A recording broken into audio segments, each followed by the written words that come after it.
Hey, salut Catherine, j'ai regardé ton scénario là, sur le sujet amené. C'est super cool. Mais tu l'amènes comment justement ta vidéo? J'en ai aucune idée. Dans un texte courant, une introduction contient 3 parties. Le sujet amené, le sujet posé et le sujet divisé. Cette vidéo traitera seulement du sujet amené.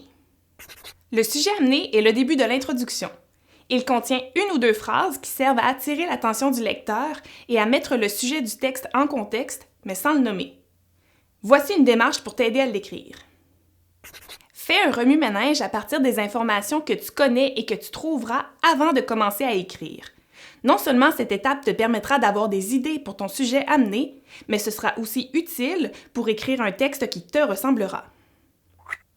Tu dois savoir qu'un sujet amené peut être un fait d'actualité, une information historique, une statistique, un proverbe, des paroles d'une chanson, un exemple, une anecdote ou une expérience personnelle, une question. À partir de ces idées, commence ton remue-ménage en suivant ces étapes. Tout d'abord, écris tout ce que tu connais déjà sur ton sujet. En fait, demande-toi, à quoi me fait penser ce sujet? Note tout ce qui te passe par la tête. Ensuite, trouve de nouvelles informations sur ton sujet. Pour ce faire, tu peux effectuer une recherche sur Internet, consulter des livres et lire les documents que ton enseignant t'a donnés.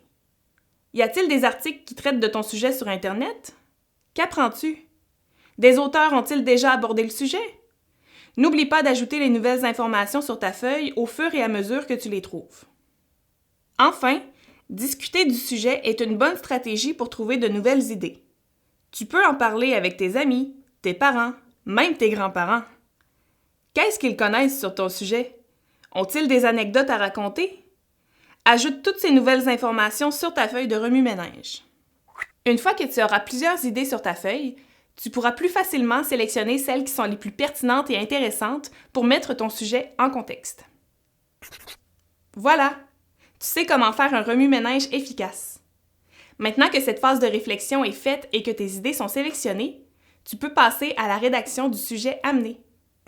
Pour rédiger un sujet amené cohérent et logique avec la suite de ton texte, assure-toi d'abord de bien cerner ton sujet posé. Ton sujet amené doit être en lien avec celui-ci. Ensuite, n'oublie pas d'utiliser des marqueurs de relation et des organisateurs textuels afin que les phrases s'enchaînent bien. Voici un dernier conseil. Évite d'écrire un sujet amené trop général qui pourrait s'appliquer à n'importe quel texte, comme « Beaucoup de choses existent dans le monde d'aujourd'hui ». Quand on y pense, ça ne veut pas dire grand-chose. Maintenant, choisis l'exemple de sujet amené que tu aimerais voir.